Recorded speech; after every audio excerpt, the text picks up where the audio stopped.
Hey, welcome back to episode 19 of the Cellarcast. I hope I had a busy week last week. You might have noticed the four video bonanza.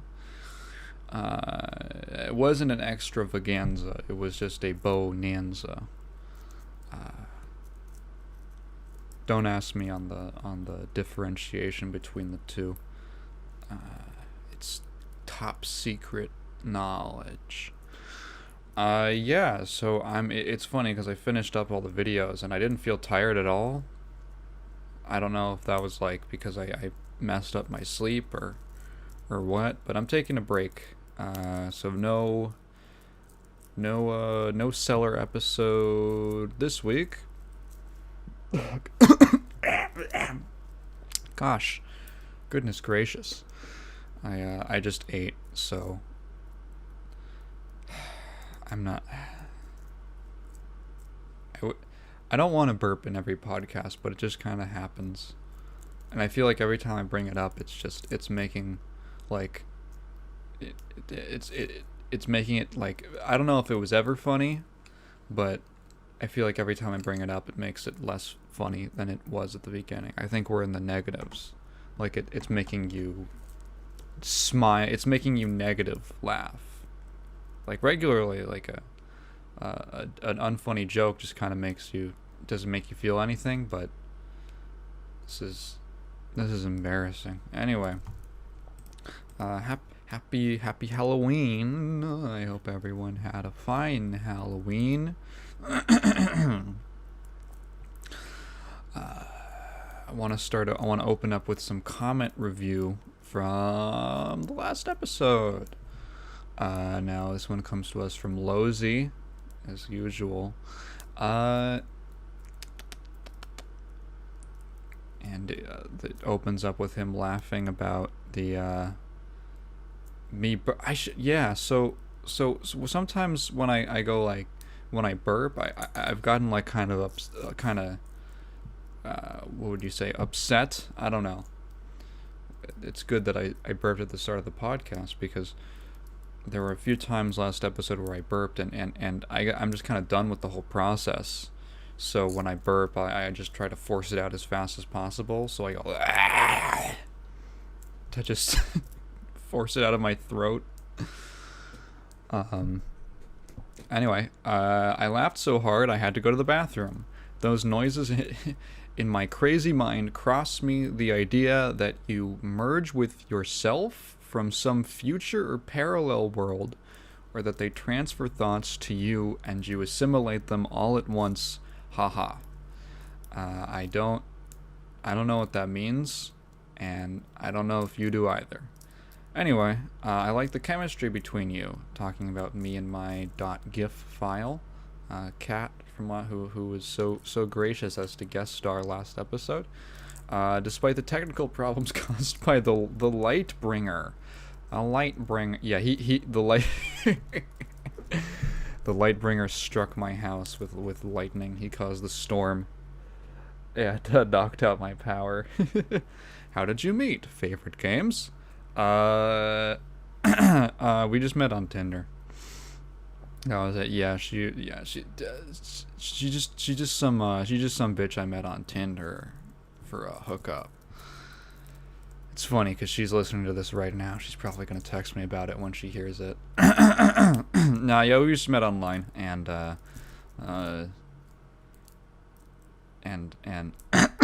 my goodness. So here's the thing: is I just had hot links. I really like hot links. I just had hot links, and I have that kind of spicy thing going on where my throat's a little phlegmy. I feel like that's got to be a universal experience. Spicy stuff makes your throat just kind of like, I don't know, recover. I'm not sure exactly why that reaction happens, but I might be clearing my throat a lot. Anyway, Kat's favorite game of all time is Lollipop Chainsaw because I don't know. I think it's like the main character's like a pretty blonde girl who's like a cheerleader or something. Other than that, she just plays a bunch of garbage licensed bullshit.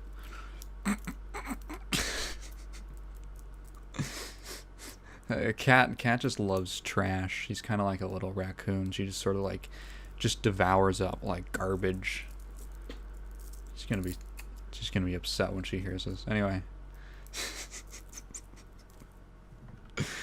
Yeah, it's not a terribly interesting backstory. We didn't like meet on a park bench like You've Got Mail, or I don't watch a lot of, I've never really seen that many romantic comedies. I don't know what's like the most, wonder what the least realistic way to meet your partner is. Like I vaguely remember there was a Jenny Nicholson video where she was reading a book called like Troll, and it was about like a guy who was this girl who fell in love with like a guy who trolled her online. It was like a computer hacker. Anyway, yeah, I don't know why I'm so low energy today. I woke up a little while ago, and I don't know, I was just kind of sitting in bed. Maybe I could perk myself up. I have this neighbor. She's a real sweet lady. She works, she volunteers. She's retired, I think, but she does a lot of volunteer work, and one of the places she works at is this food pantry, soup kitchen, whatever you want to call it. And I've actually volunteered there one time before, and they have a lot of the food that they have. I'm sure this is true of like a lot of places, a lot of establishments like that. They use a lot of their food is donated either from like excess from other companies or stuff like that, just stuff they don't want. Pardon me. So I had to go there. I had to sort through just moldy vegetables for like 3 hours so I get my service hours done for my high school. Pardon me.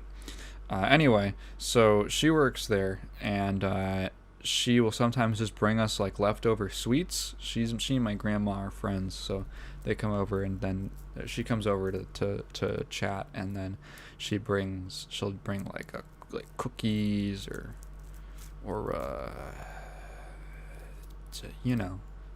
bread, just stuff. She'll bring us stuff, and it's usually on like every Friday. So she brought this gigantic cake. Like this thing is a monster. This is like a great python, and literally like half of one slice was enough for me to be like full. Like this thing was almost like felt like it was a foot tall. It was probably like 6 inches tall. How tall was 6 inches? Maybe a little taller, honestly. So I have this gigantic slab of cake that's just kind of sitting on my desk next to me. I've just kind of been looking at it, but I don't want to eat sweets for the first thing in the morning, right? So I'm like, I have to go to the kitchen to fill myself up with some breakfast. And I go in, and I don't know what the hell my grandparents were doing, but it smells like when I have a yeast infection. I shouldn't have said when I have a yeast. I should have just said a yeast infection so that I incriminate myself less.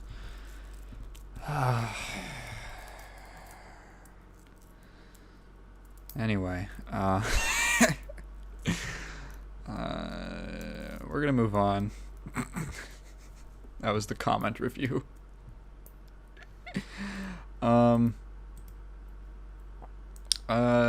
We've got a very special episode of the Blizzard block. That's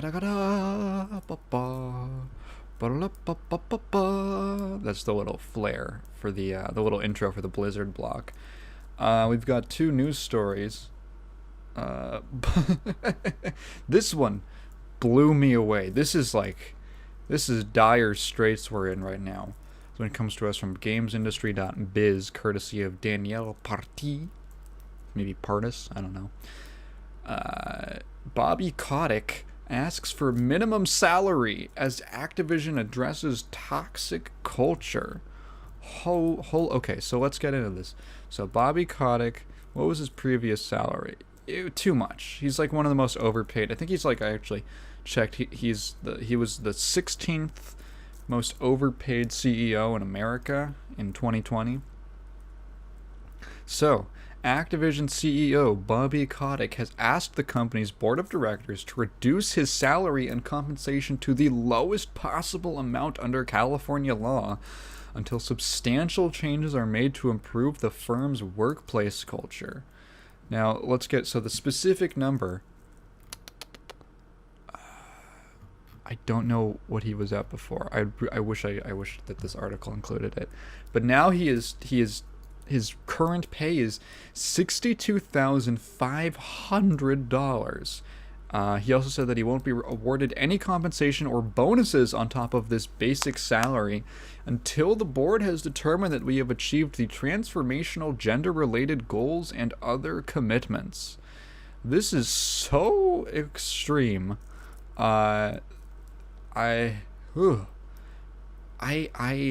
This is like honestly shocking.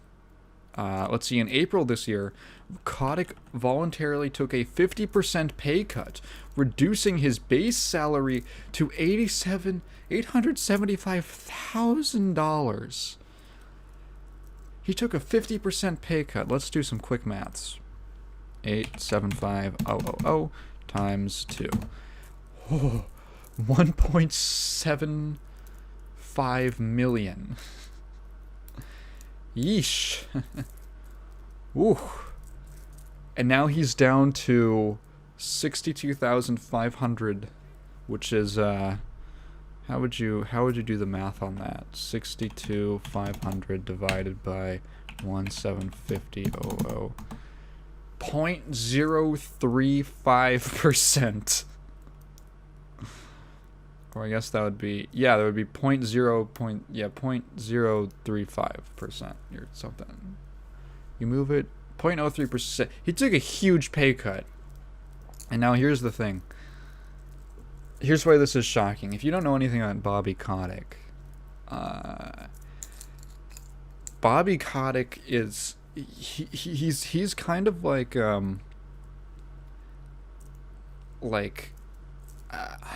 how would you say? Bobby Kotick is to capitalism what Karl Marx is to socialism. He is like the embodiment. He's the poster child. He is the literally, if someone was born and they like absorbed the souls of every capitalist in history into one like terrifying being, it would be Bobby Kotick. There's a phenomenal story from when he was like a teenager and he threw a party and he bought this catering service for he hired this catering service for the party, and he invited like his entire high school, and people it was like free admission, but then he let people you had to pay for food.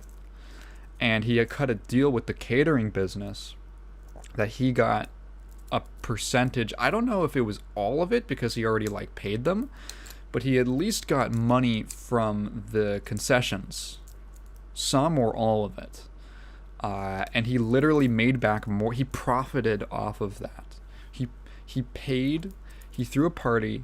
He paid for catering, and he made profit off of his classmates buying food without them even realizing. The man, I'm pretty sure, yeah, oh my god, he fucking, when he was 7 years old, he sold his mother's ashtray for $10. That sounds like a fake story. Hang on, Bobby, no, not BBB1, Bobby Kotick ashtray.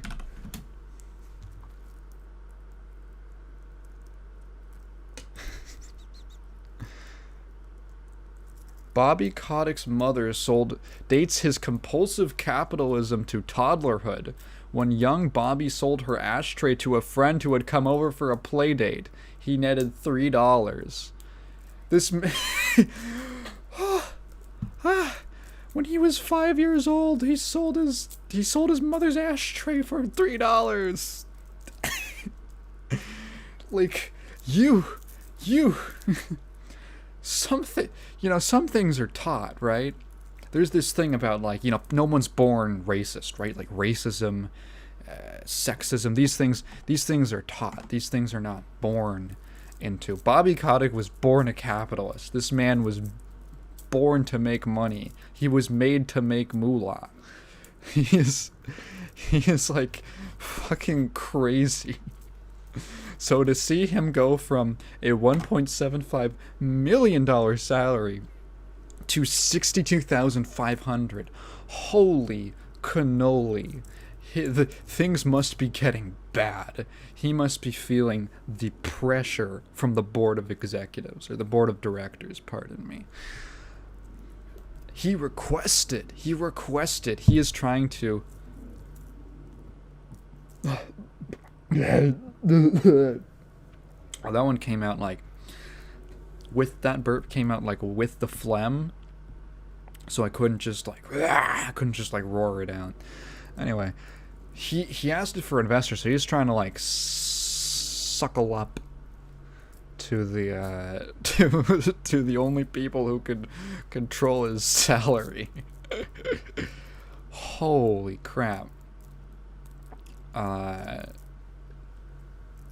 Man, he's definitely a smart businessman. I believe he tripled Activision's stock price when he became their CEO. So it's very... You think you get a guy like that. He's been the CEO. When was he? Bobby Kotick hired Activision.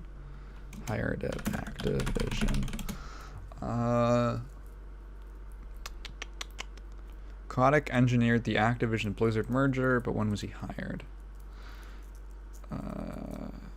Early career. Hang on. Early life. Robert A. Kotick was born in 1963 in the U.S. and grew up in New York. His interest in business began at an early age. In junior high school, Kotick had his own business cards, and in high school he ran a business renting out Manhattan clubs on off nights. He studied art history. What the fuck? He didn't study business? You really don't need to... Man... College degrees don't mean anything. College degrees mean literally nothing. Bobby Kotick has a degree in art history. Are you kidding me? Oh, man. While Kotick was still a student... Oh, my God. I kind of want to just read this now. While Kotick was still a student in 1983 at the University of Michigan, this is all from Wikipedia, he started a technology company called Arctronics with friend Howard Marks in their dorm room. The two developed software for Apple II. I never knew that. During his sophomore year, Kotick met and pitched Steve Wynn to invest in Arctronics. Steve Wynn, an American real estate developer and art collector. What the... Wait. His involvement in the American luxury... He from, like, Wynn Hotel... Really? The hotel casino guy? Wynn invested $300,000 in the company. Wow, okay. Blah, blah, blah, blah, blah. Activision Blizzard. In 2006, he started discussing a merger with the games division Vivendi, a French entertainment conglomerate, which included Blizzard Entertainment and Sierra Entertainment. Kotick engineered the... So, where did he... Oh, no. 1991. Wow, he was CEO of Activision in 1991. Yeah, so he... Oh, no. Wait, what? Where's the... I didn't realize that there was a sexual harassment thing.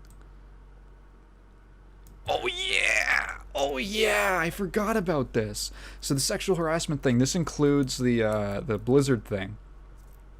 Does it? No, it doesn't even. Oh my God.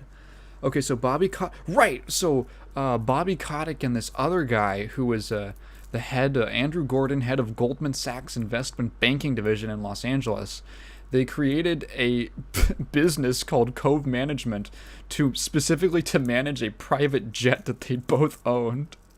And they hired former actress Cynthia Madvig as a flight attendant. Rich people are crazy. In 2006, pilot Phil Berg allegedly began a pattern of sexual harassment towards Madvig.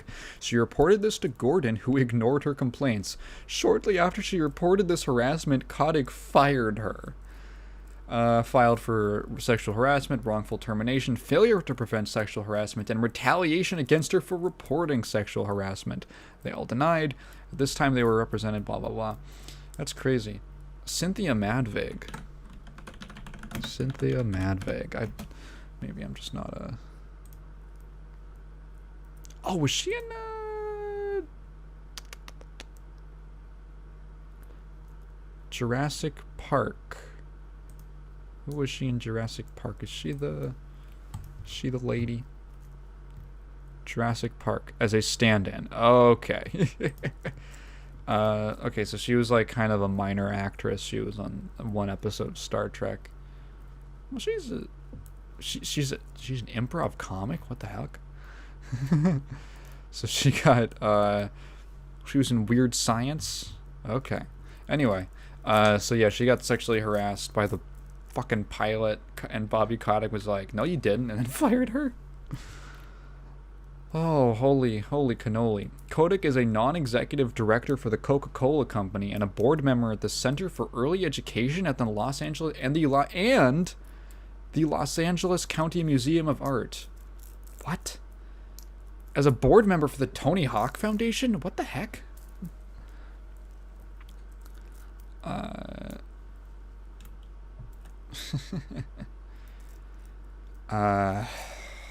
What were we talking about? How many wives has he had? Kotick identifies as a libertarian. I'm sure he does. I'm sure he is. Oh yeah, Bobby Kotick took a massive pay cut. So he's a smart man. He's a clever little guy. And he knows that he can take a hit now. And fuck, like, I understand that, like, you know, rich people, they're supposed to pay more in taxes. Well, here's the problem. The whole problem is, I'm going to get political for a second. The problem is that the problem is not with, well, what the fuck am I talking about? You know, this whole thing about, like, we need to tax rich people more. And the problem is that when you increase the taxes on the rich people, the actual richest people are not paying taxes because they have all these means to subvert it and just get out of paying it. You're just punishing the people who are rich, like well off, but not well off enough that they can actually, like, avoid paying taxes.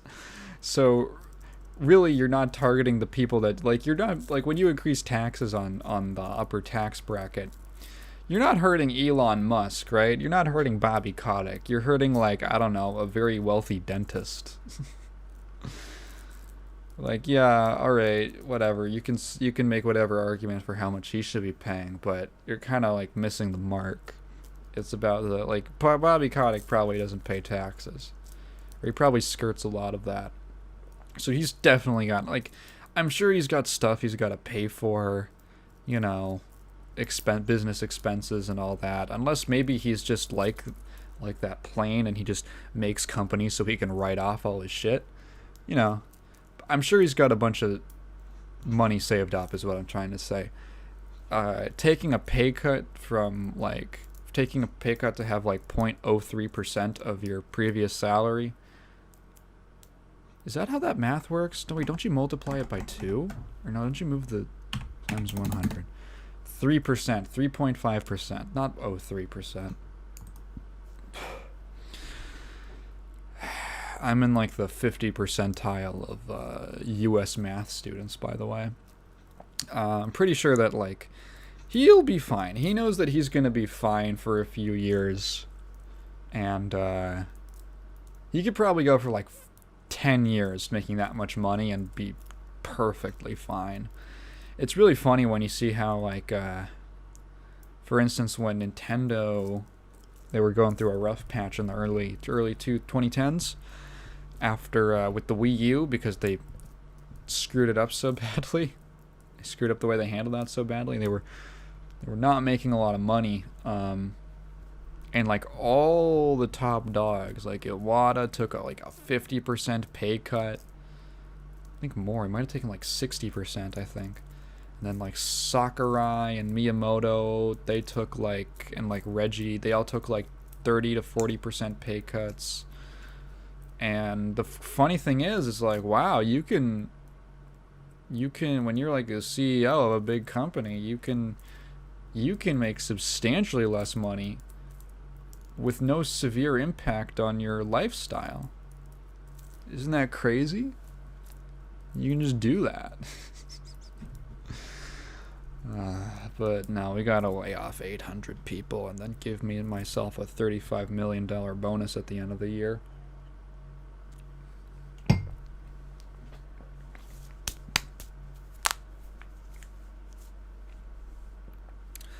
The EEOC's review. Oh, this was the one they settled in. I thought this wasn't going to amount to anything. The EEOC's review was a catalyst to sharpen. This was the third of 4 lawsuits, by the way.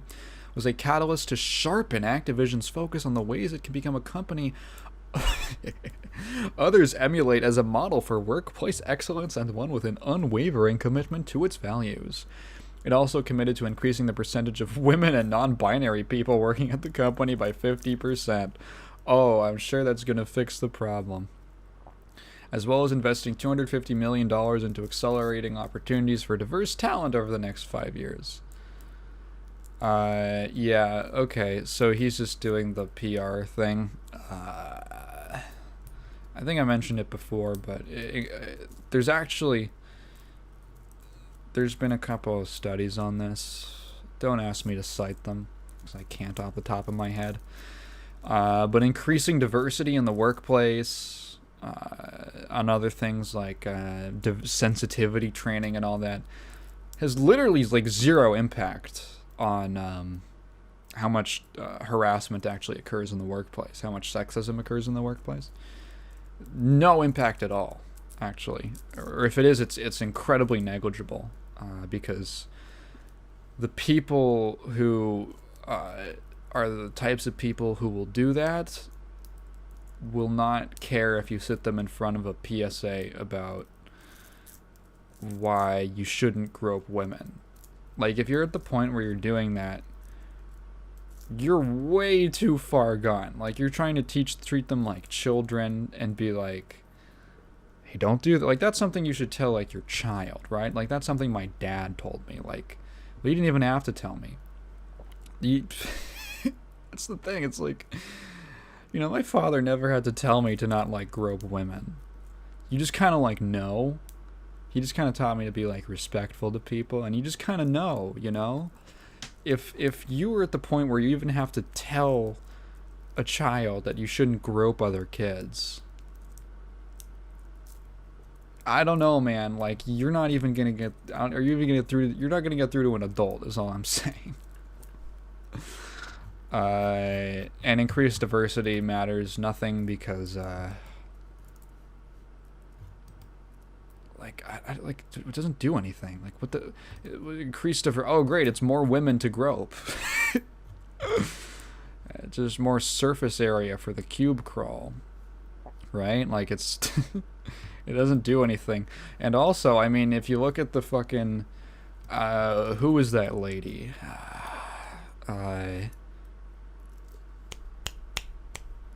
She was in the the Bush administration. She's like pro-torture. And she was working at Activision. That lady. Frances Townsend, that was her name. Yeah, she, we have a woman in charge. And then she turns around and says, hey, there's no harassment going on here. Like, she doesn't give a fuck. She doesn't feel any, like, kinship to someone else because they're both women. Doesn't matter to her. She's a fucking Guantanamo Bay regular.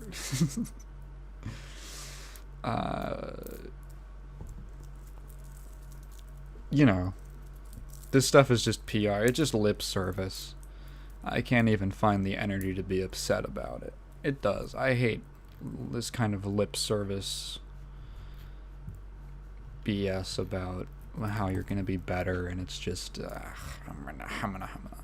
well, this news, how freaking long? I've been talking for 30 minutes about Bobby Kotick. He's just a very interesting fellow. We aren't even out of the Blizzard block.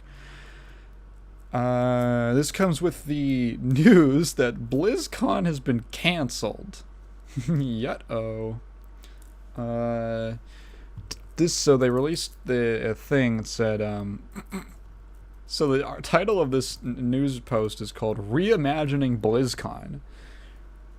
Reimagined to no longer exist, I guess.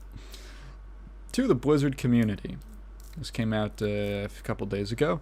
We've decided to take a step back and pause on planning the previously announced BlizzCon line event scheduled for early next year. This was a tough decision for us to make, but it's the right one. Yeah, you can't do a BlizzCon like this. Man, I thought BlizzCon was going to be bad when the Blitzchung thing happened. Oh, holy cannoli. Holy mackerel, dude. Even though we aren't holding BlizzCon line in February, we'll still be making announcements and updates. Yeah, they just don't want like a public Q&A. They don't want to see the stream chat. What is this World of Warcraft Community Council? I'm seeing this on the side. The World of Warcraft community is second to none with the passion, love, and excitement you all showed at the game. Player feedback impacts all aspects of the game. Really does it, and with such a wide range of opinions, playstyles, and interests out there, gathering and understanding feedback is more important than ever. We're introducing the WoW Community Council. This program will add another venue for communication between players and WoW developers. Submissions are open to any player interested in taking part. Once players are selected, they'll be given the ability to post in a new discussion forum that is publicly visible to everyone. In this new forum, we'll ask members to share their experiences and perspectives on anything in the game. Really? Okay.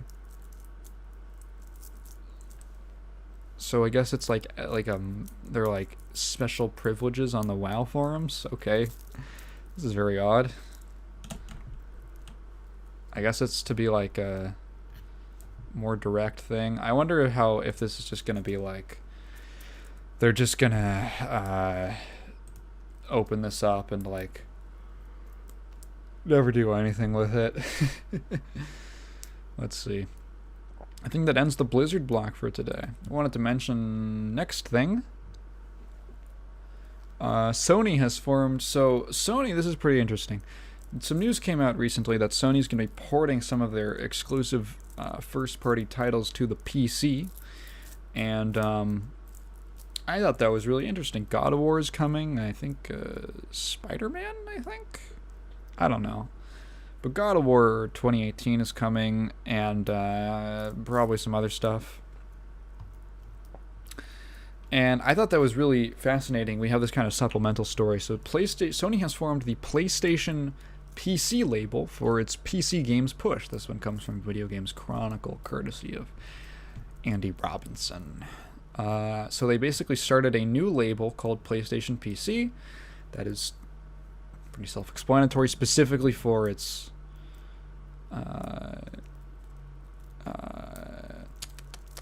PC releases. So Steam users noticed that the platform holders' PC releases had their publishers switched to PlayStation PC LLC from the previous PlayStation Mobile label. I guess that was like just a placeholder to that. PlayStation Mobile. I wonder what that's for. Do they have an app or something? I have no idea.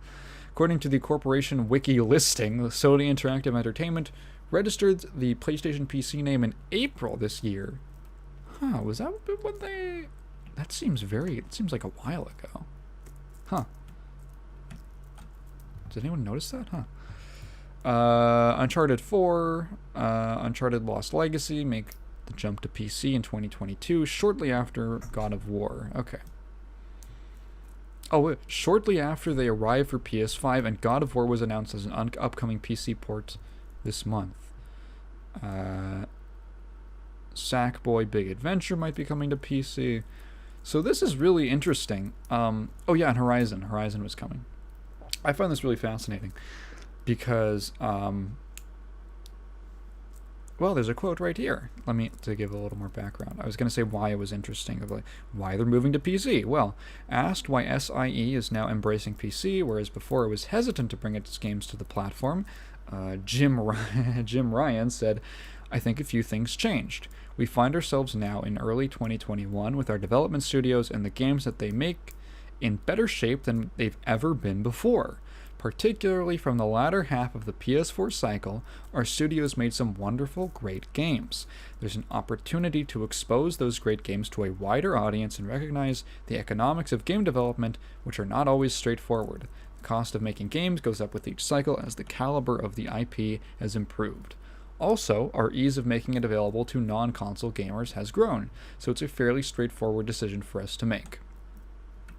They recently acquired Nixes, which is best known for making the PC versions of a couple Square Enix properties. So yeah, this is, I think, actually kind of a positive thing. I'm actually very, very, glad. I'm happy for this. This is actually some kind of nice corporate news. It's rare that you get a story in games that is both corporate and positive. But, Sony has recognized, and I think this is important, Sony has recognized that... Kat just sent me a text that said, "I love you." I wonder what she's gonna say when she hears this episode.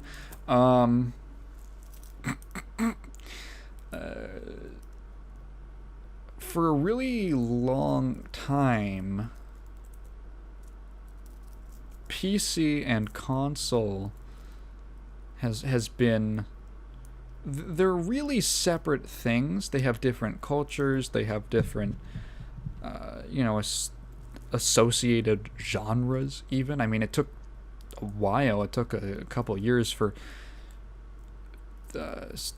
developers to figure out how to do like an FPS on console, for instance, when that's like a very PC platform, or sorry, PC origins deep in the PC space, right? Other things like, point and click adventure games, which unfortunately have kind of gone by the wayside as of recent years, but the PC has all these kind of like genres and things that are markedly different, and it has a very different appeal. And I think it's interesting that Sony is acknowledging that they can move, like they would never release it on Xbox, right? Because that's their competitor. But I think that they're recognizing that console and PC are two distinct markets with different user bases. And putting your game on PC is not necessarily going to steal sales away from your console sales, right? And first of all, okay, so why wouldn't you want to release a game on the Xbox? Well, because this is talking about first-party games. This is all talking about the games that Sony develops with its in-house studios. Why wouldn't you want to release it on the Xbox One? Well, because if you do that, then you are not supporting your competitor, right? That's why you wouldn't want to do that. Very simple. If you release it on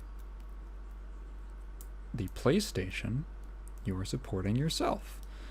If you release it on PC, you are not supporting your competitor, because PC isn't... Well, first of all, it's not a company. It's not like Microsoft. They don't own that platform. It's just a box.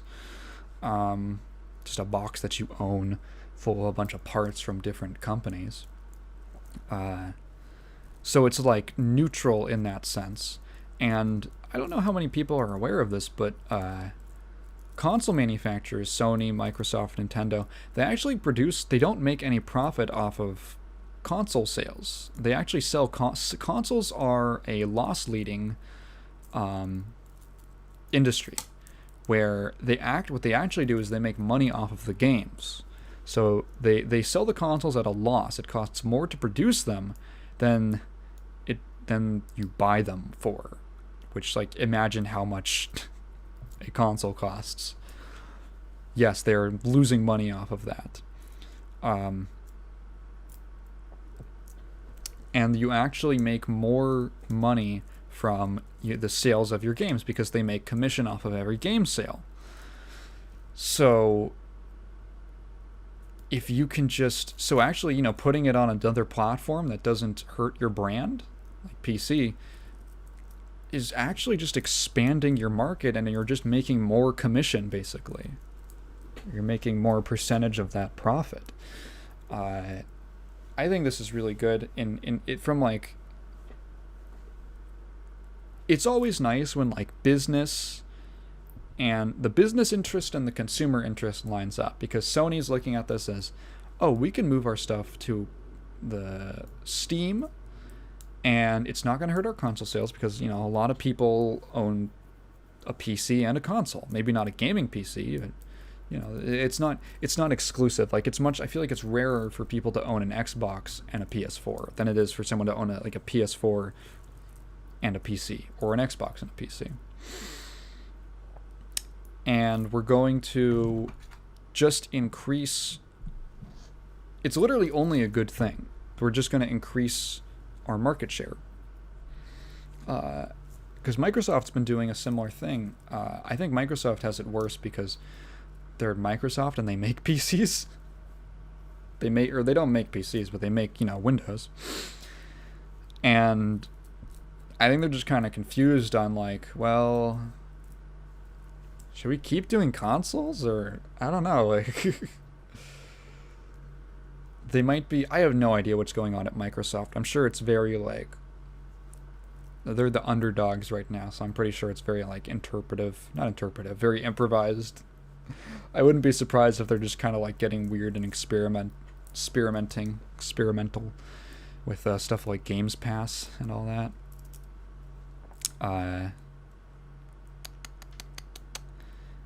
Yeah, this is good. I don't know. I don't know what else to say other than it makes me happy.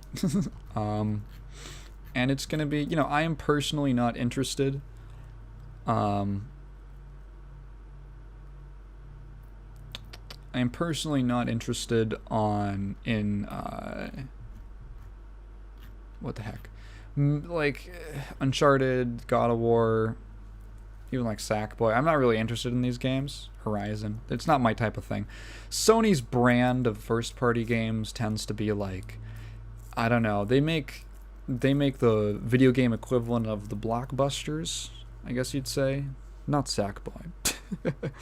But, they make the really good-looking open-world games with the stuff and that. You know what I'm talking about. The modern AAA blockbuster game. It's open world. It's got a crafting system. You run around and there's combat, and you have a mini map that you look at 90% of the game, and it's really like a 10-hour game that's been cut up and spread across a map so it can be a 30-hour game. Anyway, so it's just not my thing. So this doesn't help me. This doesn't benefit me at all. I wasn't like, ooh, God of War. But it is nice. Like, more people get to experience very well acclaimed games. People are going to be happy. You can be able to mod the games. That's going to be fun. Man, like a modded... I don't know what people are going to mod into God of War. That would be funny. This is just cool. I'm glad. I want to talk a little bit about... Do we have any more news? Oh my goodness gracious. How did I forget? How did I forget about New World? So New World, Amazon's fantasy colonial themed MMO by Amazon Games, is it launched about a few weeks ago,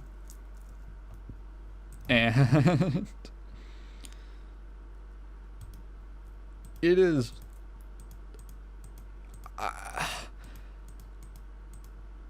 I can't describe how fucked up that game is. So here's the thing. It's normal for a game to launch with bugs, right? It's normal for games to launch with bugs. You shouldn't accept that. You should always want the bugs to be fixed. You should point it out. You should complain about getting a product with problems in it. You should complain, but it's normal, right? Expected. New World seems to have some very peculiar bugs. A lot of them. Like hundreds of bugs. And this roots back to the fact that...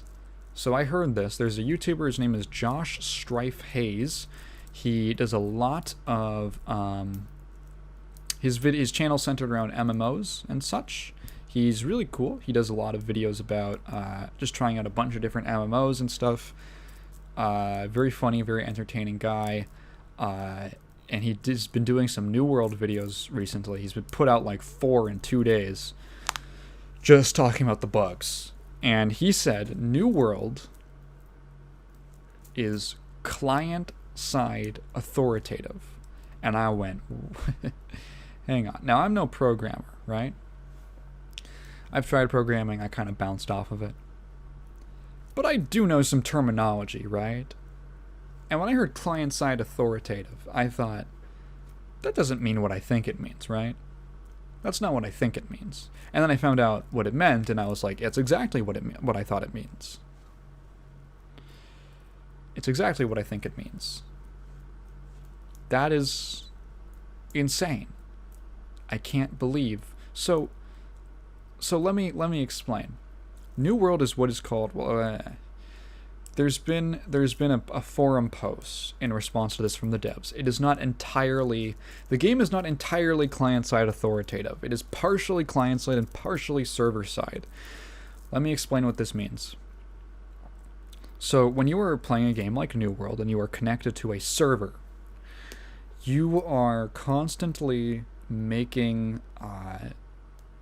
requests to the server. You're moving, like, you hit W on your keyboard to move forward, and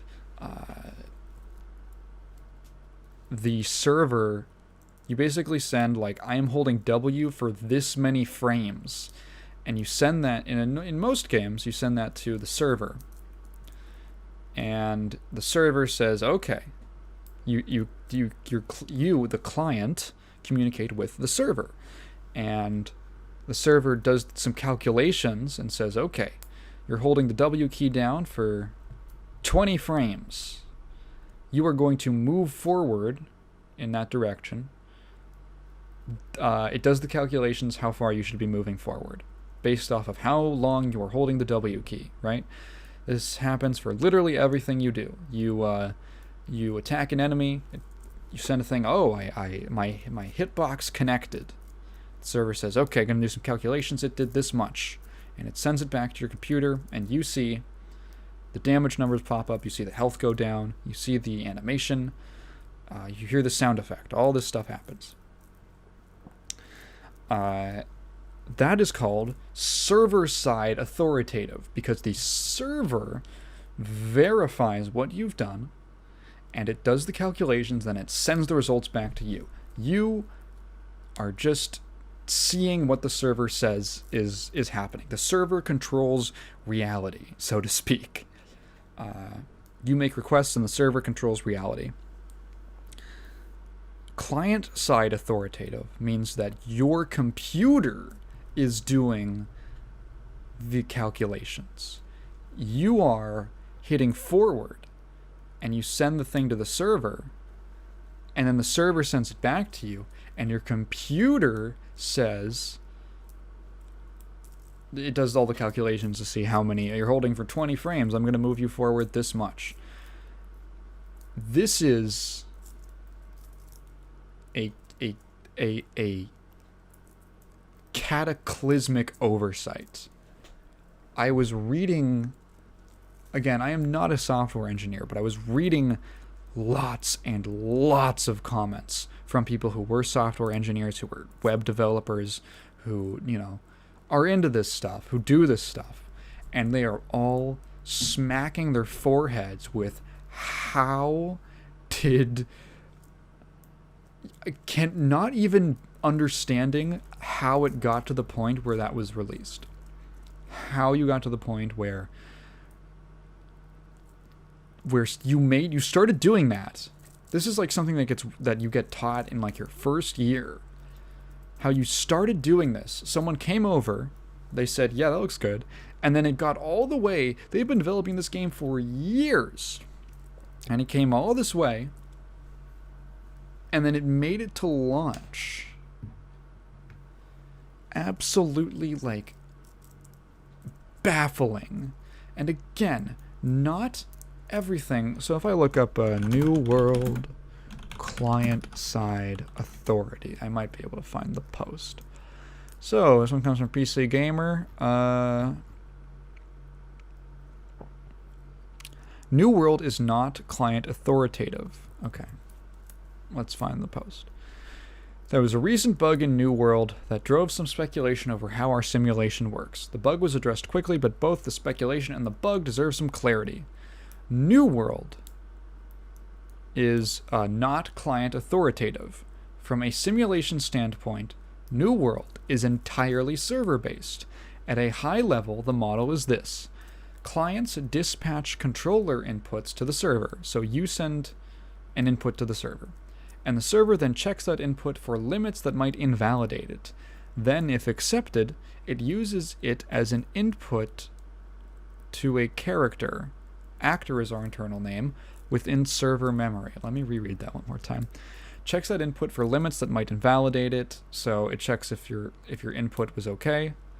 Then, if accepted, uses it as an input to a character within server memory.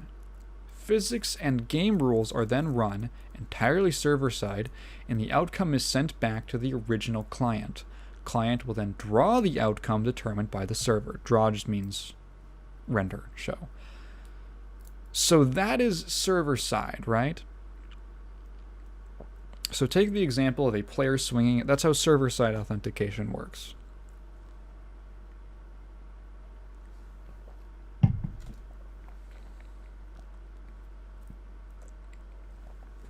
Take the example of a player swinging an axe to chop a tree. To the player, they hit a button and the axe swings, which might seem very client-based. What actually happens is more complex. The player hits a button, a message is dispatched to the server that says, I pressed a button for a swing, and at the same time, the client starts drawing the visual of swinging the axe on the player display. This part is strictly graphical and has nothing to do with the simulation. The server doesn't even know about this graphical representation, and here's no information other than the button press itself. This is kind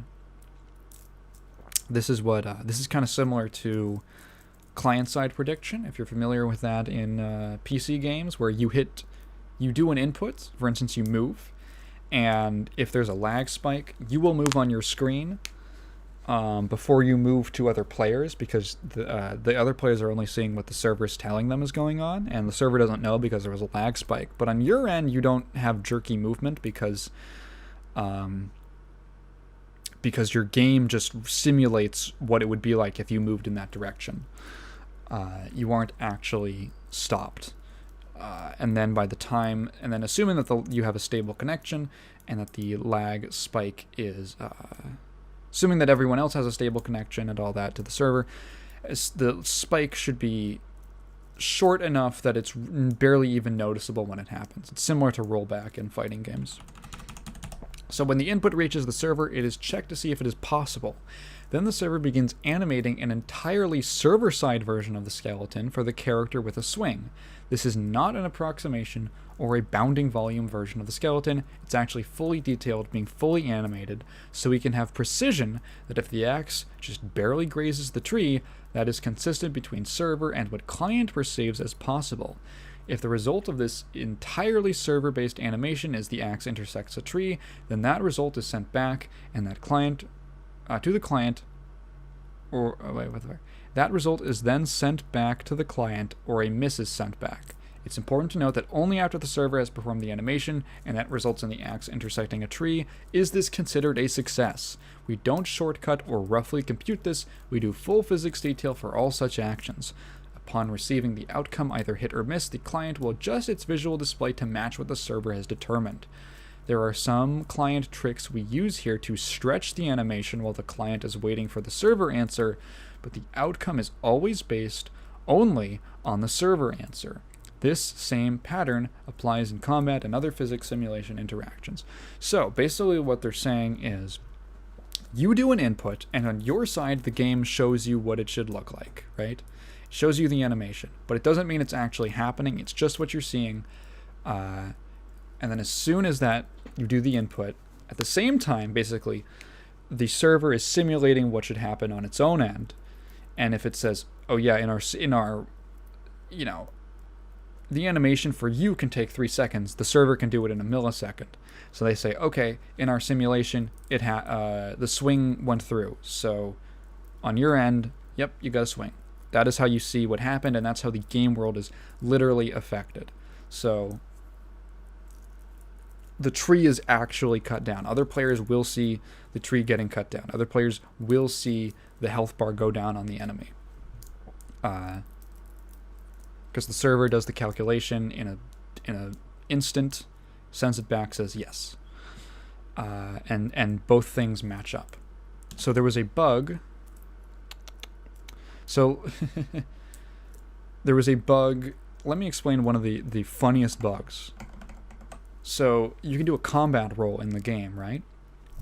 And it's like a Dark Souls roll where you are invulnerable during it, and or during a certain during certain like frames of it, you are invulnerable, you know.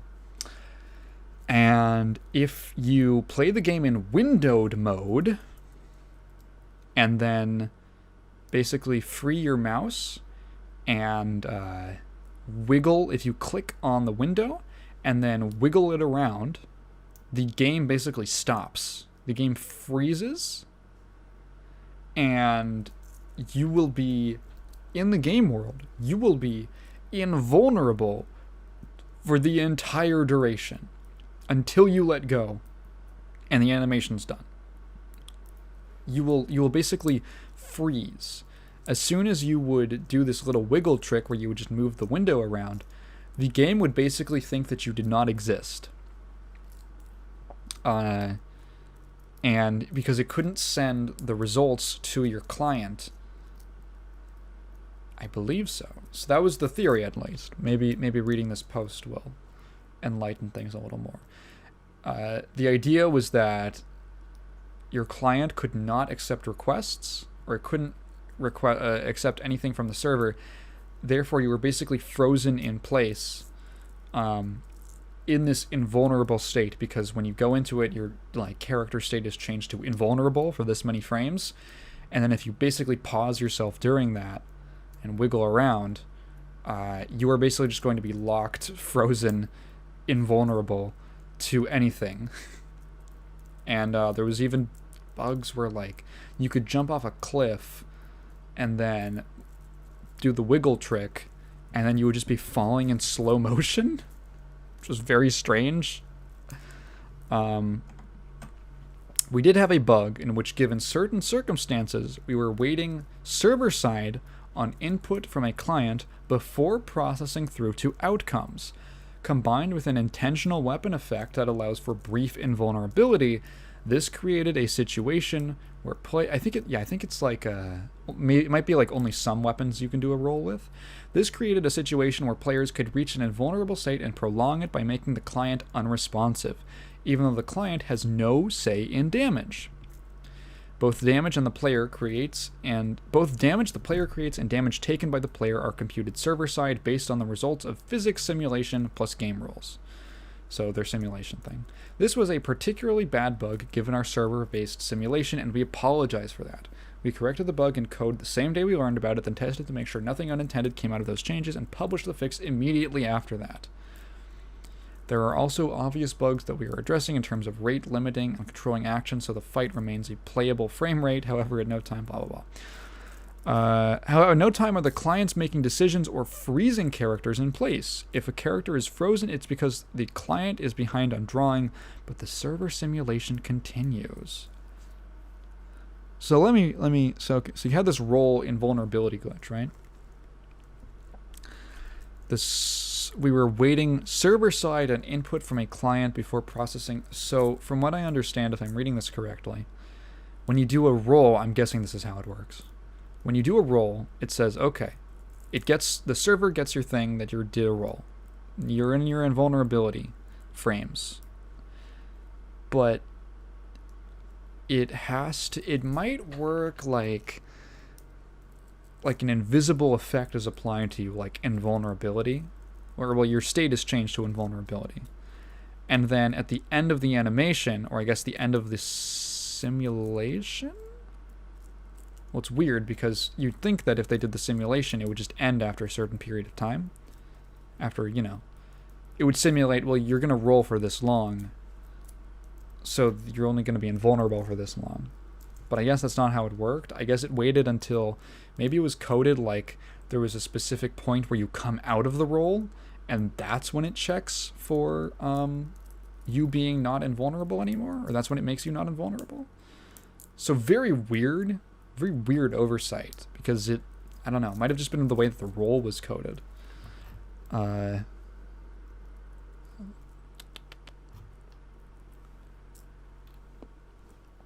So, are there any comments on this? It doesn't look like it. Replies. I don't see any replies to this. Huh, okay. Yeah, the game is just like, oh my fucking god. I reloaded it. I reloaded the page and there's a new thing. Hi all. This is at the top of the page. This is like an alert. We are aware of possible gold duplication exploit that has been circling, and we are temporarily disabling all forms of wealth transfer between players, sending currency, guild treasury, blah, blah, blah, player-to-player trading. Any player that has engaged in the use of this exploit will be actioned against. What the fuck? I literally reloaded the page. I clicked on something, it took me to like oh, you gotta sign in for that. And then I went back, and there was a new notification at the top saying there's a gold duplication glitch. So there was another bug where you would, what was it? Right, so they fixed the thing with the roll, but then there was a new bug suddenly, like in the same hotfix that was introduced. There's a new bug introduced where if you had an item for sale on the auction house, so the way that trading works in MMOs is when someone accepts the trade and they get the item, or when the trade is accepted and someone gets an item, it isn't, they don't get like that literal item, they don't get that actual thing. What happens is that the player trading it, it gets deleted from their inventory, and then an exact copy is placed into the receiving player's inventory. Or something like that. It's put somewhere, and one is the one person is from on one end it's deleted, on the other end an exact copy is created. It's not the literal same item. But I guess there was this bug where if you were logged out when someone accepted a trade, if you were trading something.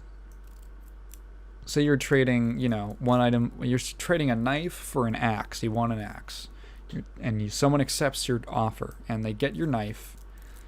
If you're logged out, the axe would go into limbo. It would disappear into the ether because their axe would be deleted, but the copy would not. The duplicate would not be created in your inventory or in something. A lot of games have kind of ways around this, like. It goes, like, I think in Guild Wars, there's like a literal space in the auction house where the trades you receive stay.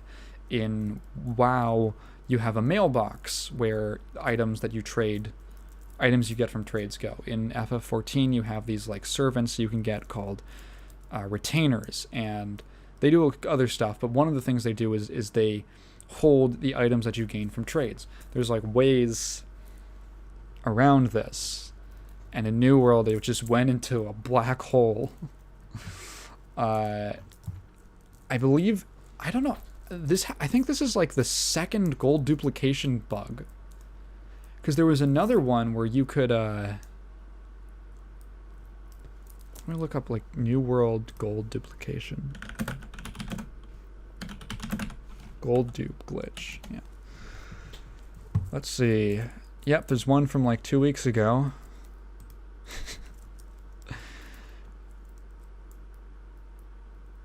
It appears... Wait, what the heck? So there's an update on this. This is from WEPC. Update. Appears there is yet another New World gold dupe glitch. Yeah, this is the second one. Okay, so what was the first one?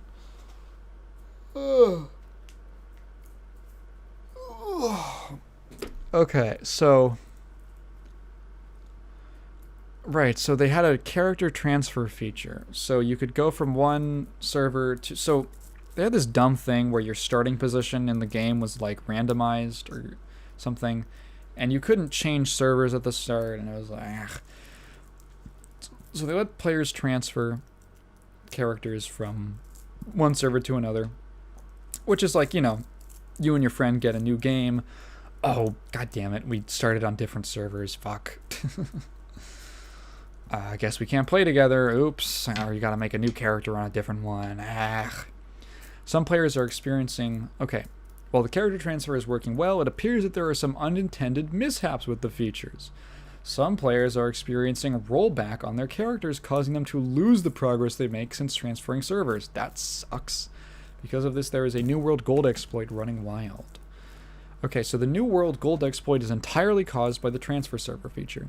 When you change server, some players are experiencing a New World error code called character persist failure.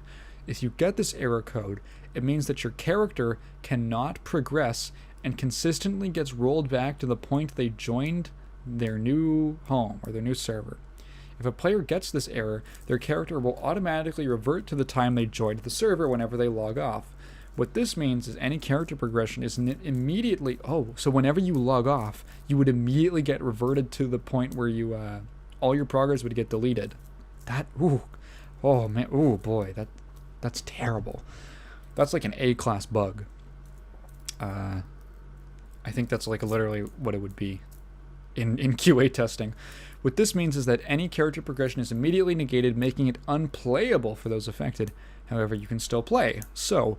Players are using this to send money to their friends on the same server as them, logging off and logging back in to find they have their money back, hyper-inflating the economy. Holy crap. Oh my goodness. Let's see, new one. The new world gold dupe glitch. Amazon Games updated a post detecting all their known issues in the game as of 1.0.4. While it is not really public knowledge what is causing the gold dupe glitch, it's certainly related to duplicating gold through something that occurred in the patch notes. Remember to not replicate this bug. Okay. I'm really curious what the new critical exploit. Really curious what it was. This might be... Okay, the thing is that this game is so on fire that by the time that I finish, like, rendering and uploading this video, there are things that I'm talking about that are true now that might be not true. Bugs are going to be fixed, or there's going to be new bugs. It is crazy. I don't know if I've seen a game as buggy as this since, like, Cyberpunk. That is not a good... It's not a good look. Yeesh, you know? I've had this thing. I've thought Amazon Game Studios was like I thought they were goofy for a while. I made a video about it and how much of a disaster their internals were. I don't want them to fail. I know there's probably good people working there who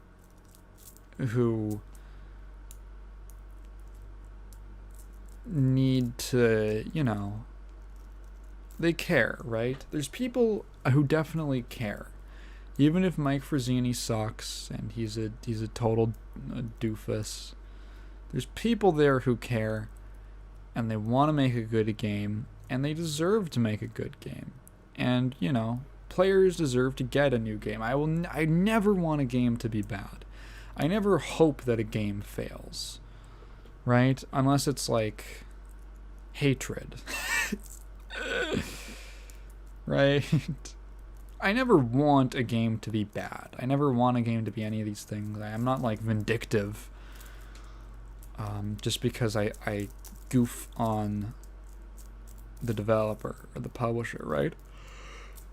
I want these things to be good. I want them to be good. I want them to be exploitative. I want players to have a good experience. It's just better for everyone, because when more things are good, when more games are good, competition between creatives makes the next games better, right?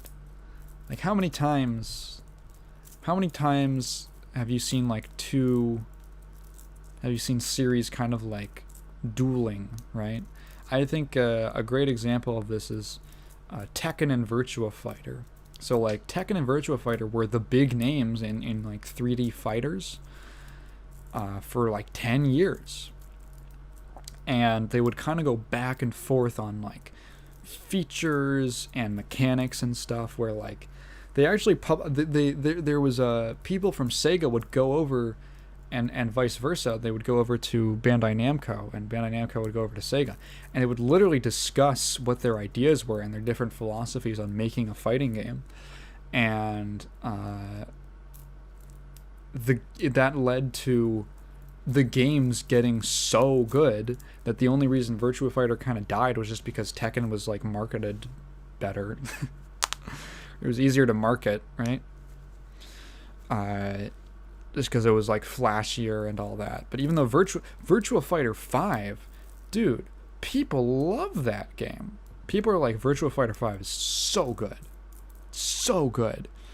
And then, likewise, Tekken just kept getting better and better. I mean, like, there were some weirdnesses. There was definitely some, like, innovations with the stuff like, Tekken 4 and all that. But, like, once they kind of got it ironed out, that was the Tekken 4. The weirdnesses in Tekken 4 was stuff like, it was for reasons that were more,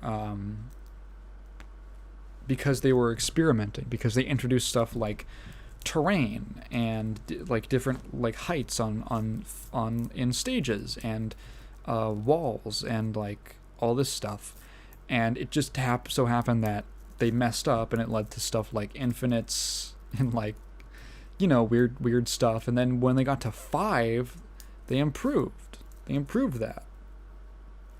They took out like different heights on stages. They were like, okay, that was a bad idea.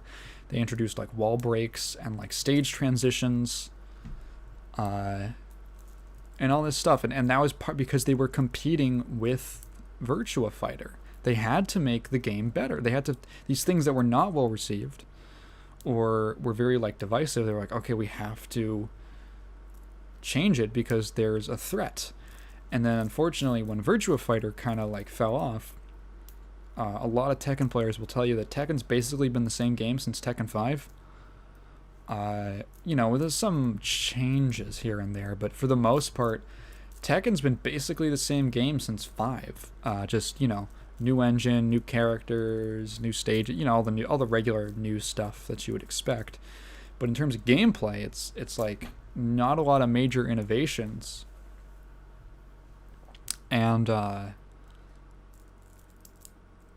the game, it's not bad, right? It's stagnant. I've heard discussions. I'm not a Tekken player, but I've heard discussions from Tekken players who want the game to mix things up again, who want more innovations and different weird stuff to be done. They've like done more than enough with the Tekken 5 formula, and then everything else is kind of like, I don't know, it's like Pokemon, where Pokemon, every game, that's another thing, is Pokemon has no competitor, right? So it's like there's no real competitor, right? Like Pokemon isn't really competing with Final Fantasy or basically anything from Square Enix. It's a different market. It doesn't even have to worry about it. So they can just kind of like do the same game every time and just be like, hey, here's like a one-off gimmick feature in this game. It's going to be gone in the next one. Tekken 7, it's like, oh, we added, hang on. I think we're Rage drives in Tekken 6, I think. And then Rage Arts were in 7? That or the other way, or something like that. Like, hey, here's this kind of mechanic that isn't like super game changing. It's just like a new thing. they'll probably carry it forward. They'll probably carry it forward in like Tekken 8. I'm really curious as to what Tekken 8's gonna look like. What the fuck am I talking about? Competition. I don't want games to be bad, right? I wish that Virtua Fighter 5, when it got that remake a few months ago, didn't have a fucking baffling server infrastructure as opposed to just having rollback. You know, I wish that game was successful. One, so that, you know, people could enjoy it, and two, so that, you know, Tekken would have some competition to shake things up. Yeah, but New World has been incredibly entertaining. I'm kind of in a spot where I'm not going to play it, so I can just kind of sit back and... Whoa. I can just kind of sit back and enjoy the show while the game just like... The sad thing is that this might actually like kill the game. Because when you're putting out... It's like, man, these bugs. It's like a Hydra. Like, you cut off one head and two more grow back. It's like... I don't get why you'd only cut a Hydra's head. Like, at some point, after, like, the first two heads you cut off, that, like, now there's four more, wouldn't you just, like, stab it in the heart or something? Like, why are you just trying to cut off the head?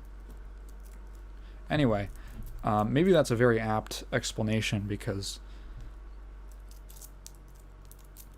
Or a very apt anecdote or comparison. Every time they try to... there's just like a million fires that come up, and every time they stamp one out, there's another one. And when you're spending so much time just fixing bugs, you know, one of the main things that MMOs suffer from at launch is lack of endgame content, right?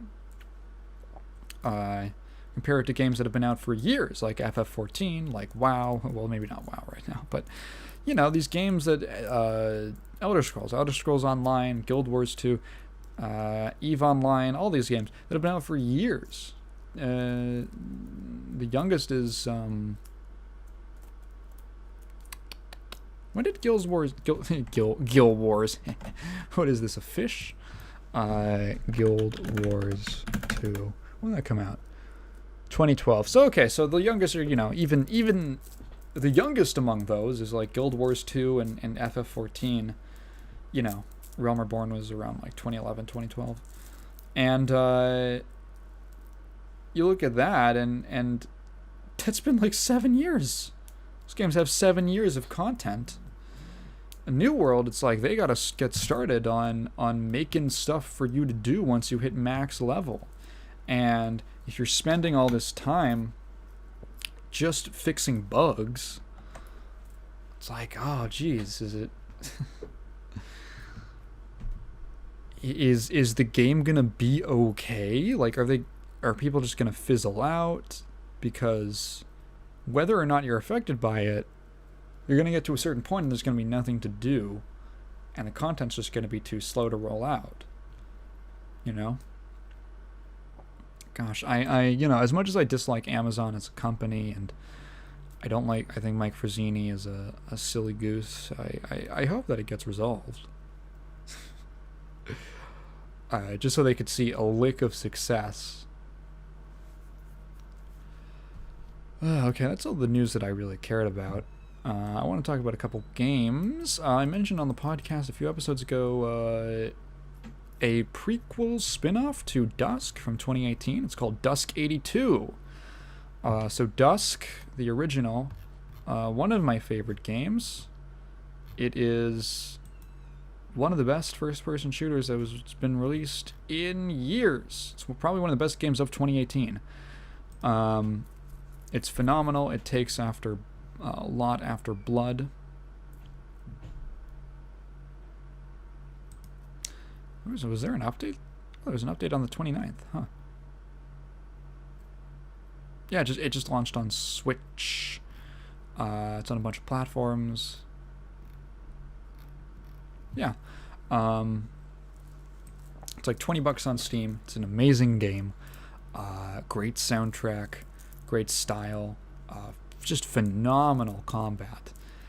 Great level design, great atmosphere, legitimately scary game on top of having great action. And there was a prequel spin-off called Dusk 82, which is just kind of like a little puzzle game. Dusk 82, there's like 30 levels, and there's a level creator. Basically, the idea is it's kind of like a Sokoban type thing. Not really. It's got elements of that. It's kind of like a grid-based game where it's very simple little like ASCII style graphics. Not literally ASCII graphics, but with that same, like, every tile could be like it's on like a black background with a bunch of icons to represent like trees or your character or enemies and stuff. And I don't know, it's just a really solid little puzzle game with about 30 levels. It stays... I kind of wish it was a little longer, actually, because I was really enjoying the mechanics of that it was introducing, with stuff like you can carry like one item at a time, right? And that item could be like, there's like 3 different weapons. There's like the shotgun, which is just a pellet that you fire that can break stuff like trees, and it can kill certain enemies.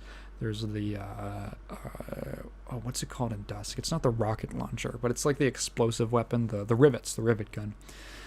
And you can like destroy certain blocks with it. There's some enemies that can only be killed with the rivets. And then there's like the crossbow, which is, it shoots through everything. It just passes through everything. And so you have those weapons, you have keys, you got to a lot of like pushing stuff around so that you can, like, you know, there's the exit to the level. You have to kill every enemy before you can leave. And then it'll be like the exit to the level is behind like 3 layers of rock, and that can only be destroyed with like an explosive barrel. And you have to find a way to like push the barrels through past the conveyor, along these conveyor belts in the right order, so that you don't get stuck, or the barrels don't get stuck. You can definitely like mess up your progress, and you got to restart the level. You just got to figure out the puzzle, and so that you can blow up these walls. You got to get these 3 barrels to this wall so that you can blow up the 3 layers and stuff like that. It has remixes, like 8-bit MIDI arrangements of pieces from the Dusk soundtrack, so it's actually really nice sounding, actually. Kind of like weird, because it's a MIDI, it's a little more, I guess, low energy than the original, with it has these really like heavy metal sounds. But with the MIDI, it sounds a little, I don't know, more even. But yeah, it's like a nice little background pieces. Play it. It's a prequel to Dusk. It's like $6. It's really good. I was having a lot of fun just checking out community-made levels, and you can do like custom tile sets and all that. It's really good. It's really good.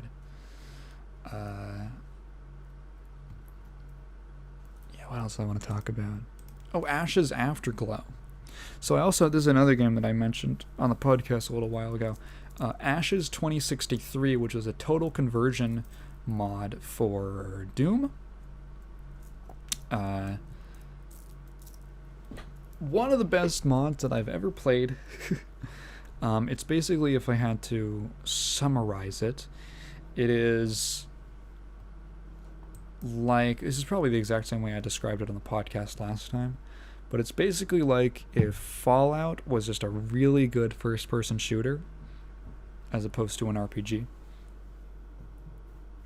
It's like a post-apocalyptic FPS made in the Doom engine. There's like weird thumping going on all around me. What was I talking about? Right. It's made in the Doom engine. It's actually a lot closer in gameplay to build engine games. Not quite, because there isn't like, there's a lot of things that the Doom engine can't quite do. the build engine has. But there's stuff like destructible environments. There's voice clips played every now and again. There's RPG elements, actually.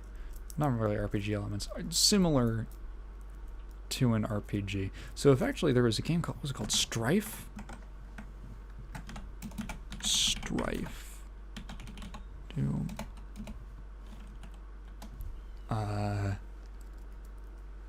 Yeah, Strife from 1996, which was a first-person RPG that was made in the Doom engine, which has stuff like, you know, NPCs you can talk to and item shops and stuff like that. And Ashes has the same kind of system where there's like absolutely massive levels with like hubs, and the original, the first Ashes was kind of like a series of levels, and there was a couple hubs that you, not really hubs, it's kind of like one to the next. It was very like sequential, and there was like one or two levels where you could stop in like a town or something, talk to people, tons of detail in the setting, and such cool environments to explore. And Ashes, some of the, I just want to talk about generally because all these things apply to Afterglow, which is the sequel. Ashes has some of the best gunplay and action I've played in a really long time. All the guns feel great. The sound effects, I love the Magnum. It just has this really chunky sound effect. Hitting enemies feels good. The enemies have very simple, very like, you know, they feel like takes on classic Doom archetypes of enemies. With like, oh, there's a shotgun guy, there's a pistol guy, there's a rapid fire guy, there's a thing that floats around and shoots projectiles at you. There's little mutant dogs that run around and shoot nuclear waves at you. Oh yeah, speaking of Fallout, there's an entire basically RADS system where certain areas you have a little radiation meter, and certain areas fill up your radiation thing. I think it even has like the same sound effect of like the Geiger ticker.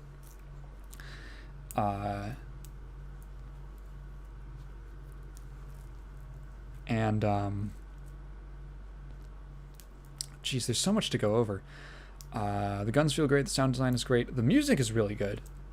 It's very like original, kind of like, I don't know how I would describe it. I guess I would call it like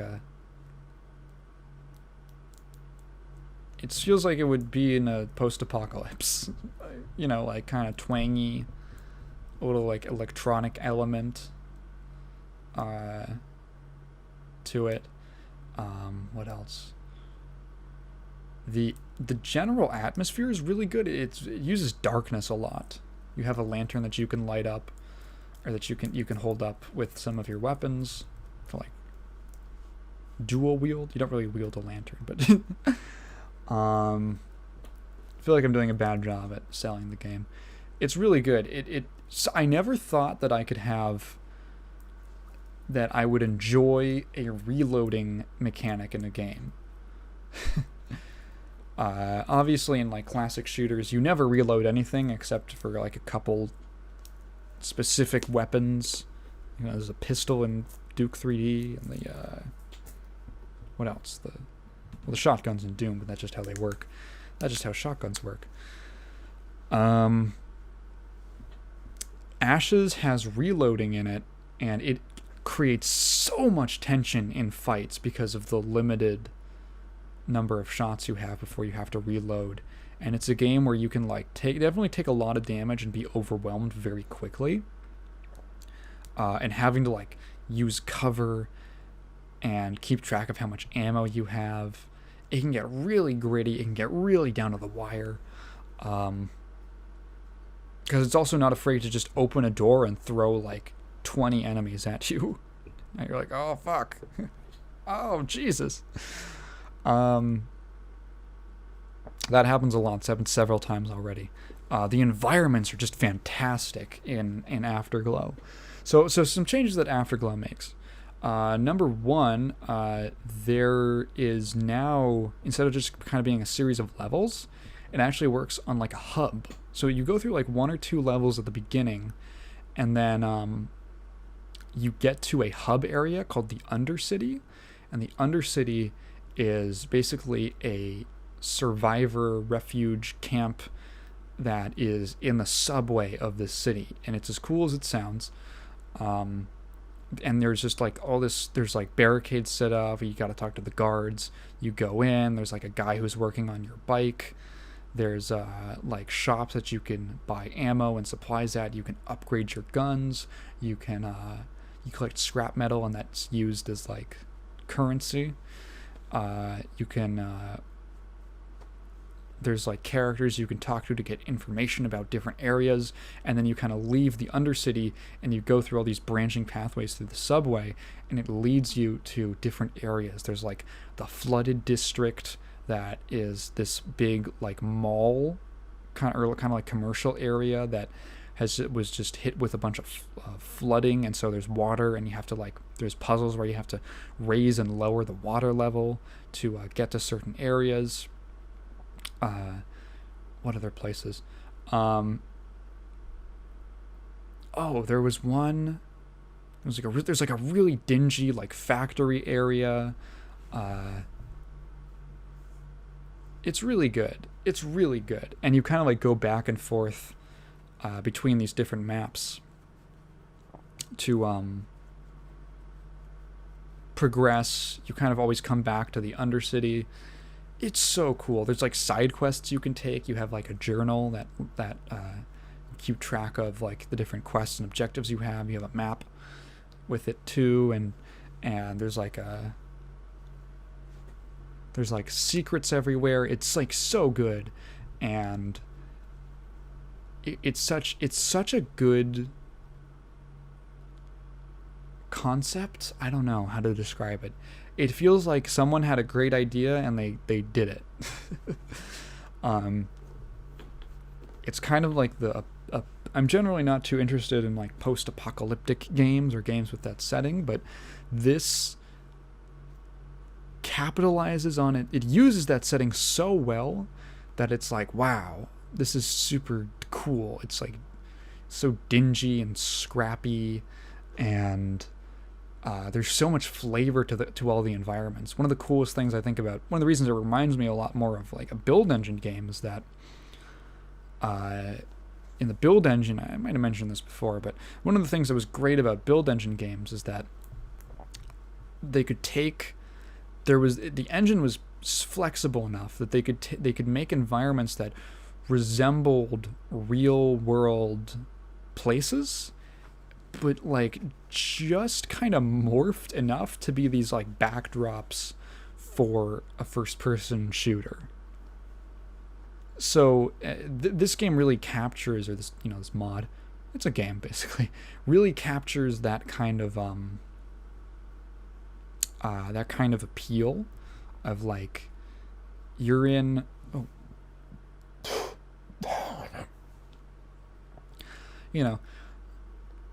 you're in a mall, and it resembles a mall enough that everything makes sense, but it's also very carefully crafted to have these really exciting shootout sections. Oh my god, that whole mall section in the flooded district, there's like this big there's a part where you gotta go into, you gotta get like what are you trying to get to?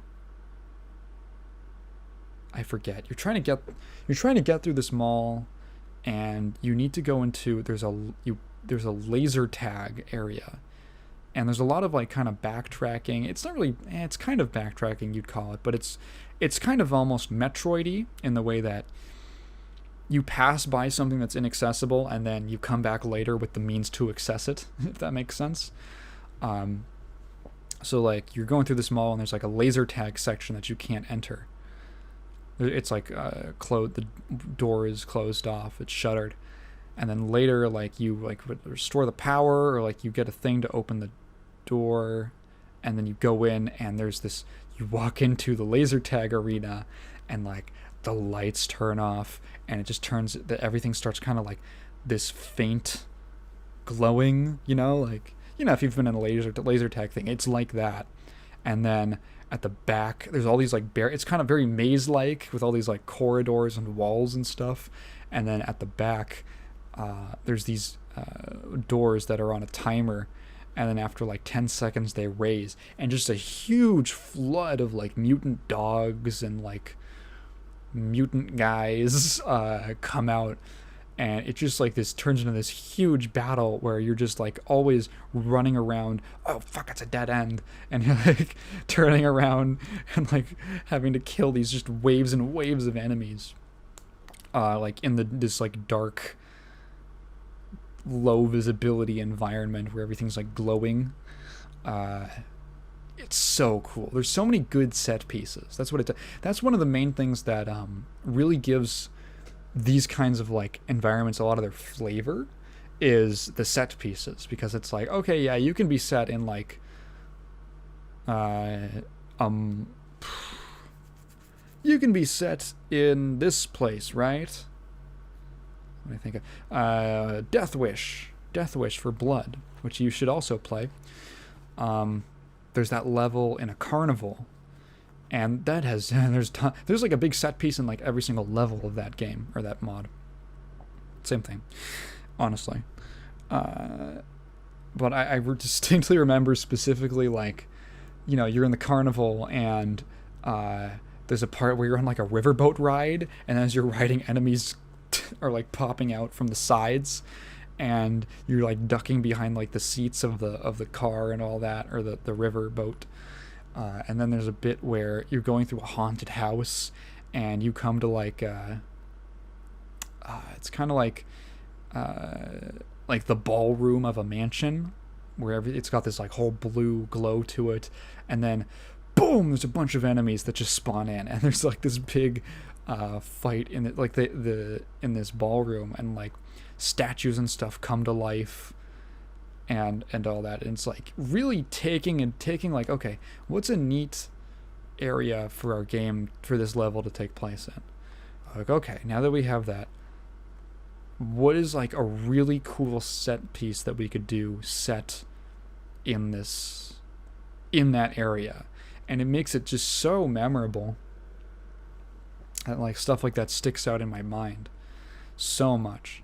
Ashes is really good at that, especially. It's so much. It's even better in Afterglow.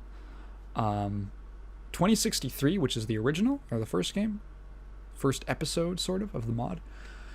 That had a lot of really good moments and stuff that I remember. I remember like driving through the highway. Oh yeah, there's like vehicles that you can drive. Driving through the highway and like coming to like a stop, and it just kind of ends up being, it's like completely optional, but it ends up being like this huge firefight with these like waste gangs. I remember like crawling through like these apartments that have been taken over by gangs and stuff like that. This Afterglow is really, really good at taking like a couple areas and really giving them a lot of memorable moments. I would highly recommend it. And it's literally free. Literally free. If you own like the original Doom, or well, actually, it uses the Doom 2 iWad. So if you know about Doom modding, you can figure it out. You know exactly how to do it. Just use Doom Explorer and load it up with your Doom 2 iWad, and have a ball.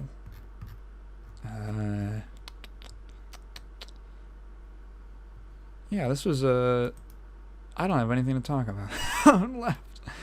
Let's see what we talked about. We talked about, some interesting news. Blizzard, Bobby, BlizzCon, New World, Sony, and then a couple games, right? I don't think there's anything else that I wanted to mention. I felt like mentioning. I hope everyone had a good Halloween. I just kind of stayed in. I had plans, and then I overslept, and then it never happened. Okay. Yeah.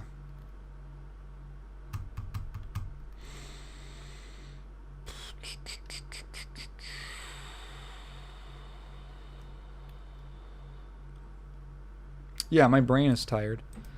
Later, guys. If you leave a comment, thank you for listening. If you've listened this far, feel free to leave a comment asking any questions. We'll definitely get to them next time. And bye.